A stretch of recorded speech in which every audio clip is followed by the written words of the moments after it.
hey, want to come over for drinks next Thursday? A few other friends will be there and we can go out afterwards. Yes, sure. It's been such a long time since we did something together. Looking forward. XOXO.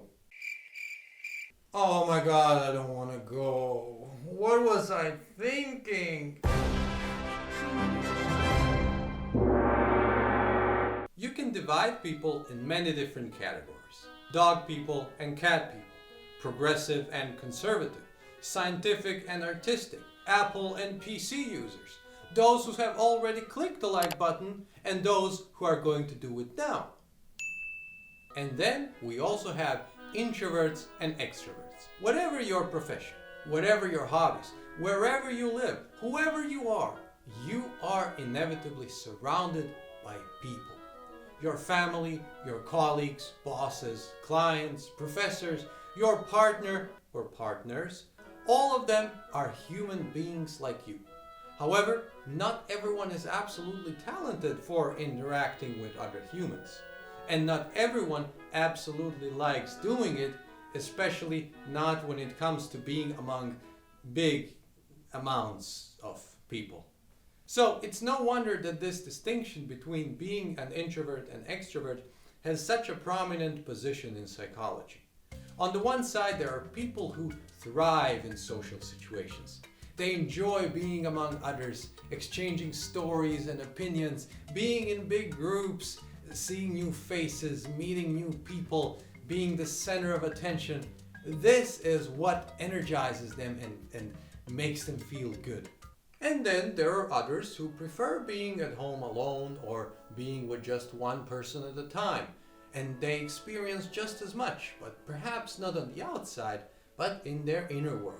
They have lived numerous lives through books or TV characters. They go on adventures in video games or create their own realities through writing or drawing or just fantasizing. So for introverts, being among many people with everybody talking at the same time, a lot of things going on at the same time, can be pretty much a nightmare. But it's also the other way around. For definite extroverts, being alone by themselves for a long time can be unbearable just as well.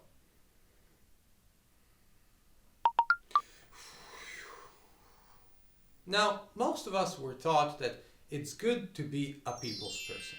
As a matter of fact, people might find you weird if you're a bit reserved and withdrawn. The most popular kid in high school wasn't the one who sat by themselves in the back and spent all the time doodling in their notebook. It was the most talkative ones who always knew what to say, who knew how to act in every situation, knew the most people, and enjoyed being the center of attention. And it didn't matter that that kid wasn't the smartest or didn't have the best grades. This can continue later in life as well. People who speak up and who speak first in a group are usually perceived as leaders, while those who keep quiet sometimes even tend to be seen as less intelligent. That's why extroverts tend to get jobs more easily, and often the people who get along best with their coworkers are the ones who end up being promoted, even if someone else has better results than them. In addition, people who have the most connections usually have a much easier time getting more clients and discovering new business opportunities. And scientific studies and statistics do really confirm all of this. So, is it safe to say that extroverts are indeed more successful than introverts? Well, not so fast. While extroverts get jobs, promotions, and clients more easily thanks to their soft skills and inclination to social situations, excelling at what you do is a different thing, and this is where extroverts' greatest strength can also be their worst weakness. Extroverts can have a hard time spending time alone, but to really get good at something, to become an expert at something, you need to spend countless hours practicing it or learning, which is something you most often do alone. And guess who doesn't have a problem with that? That's why some of the most successful athletes, scientists, and even CEOs are actually introverts. As a matter of fact, studies show that in education, one of the best predictors of university success is not intelligence, but introversion, because studying requires spending so much time alone. So why is it then that we've come to believe extroverts are so much better? It's simple. They're out there talking more, showing themselves. They have a better marketing. But ultimately, the thing is this. Most people are neither fully introverted nor completely extroverted. There is actually a term for people who are somewhere in the middle, ambiverts. Ambiverts need a healthy balance between the two. You might like social interactions and spending time with people, but every once in a while you do need some time for yourself. I can personally identify with that too. I don't always feel like hanging out with people, and before some occasions I get social anxiety, but once I'm there, I actually have a great time. And I like to think that being an ambivert means taking the best of both worlds. But no matter where you stand, you can always stretch your dispositions a little bit. If you're a severe extrovert, you can learn to enjoy your own company and spend time with yourself as well. And if you're an introvert, you can also develop soft skills and get better at communication skills. That's actually why this channel exists in the first place. Because I used to be very shy as a child, and I often felt like I really missed out on some cool things because of that. For example, when there were some children playing who I didn't know, and I was too shy to go and join them.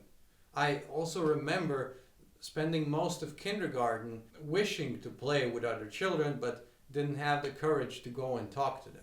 Elementary school was a bit of a mixed experience in this regard, but in high school I completely changed. I was everywhere. I knew everyone and I was always talking. This was an incredibly fun time for me, but I have to admit that sometimes I was also a bit annoying for others. I discovered that I could be funny and likable and that I could be the center of attention, so I tried always doing it to the point where it could be too much. But that's why it's so important to find that right balance, both in your personal and professional life. It all starts with getting to know yourself. This gives you a starting point and it can help you find the right environments and right professions for you. This way you can put yourself in situations where you can grow, but where you won't be overwhelmed. And ideally, at some point, you will be able to do a bit of both. Take the best from introverts and from extroverts. You will know when to do one and when the other, when to talk and when to listen, when to shine and when to give the spotlight to others and let them shine. This is, after all, what real leadership is about. And I believe that people who manage that are the ones who become the most successful and also the happiest. Thank you for watching, my friends. Let me know your thoughts in the comments, and I'm looking forward to seeing you again next Thursday.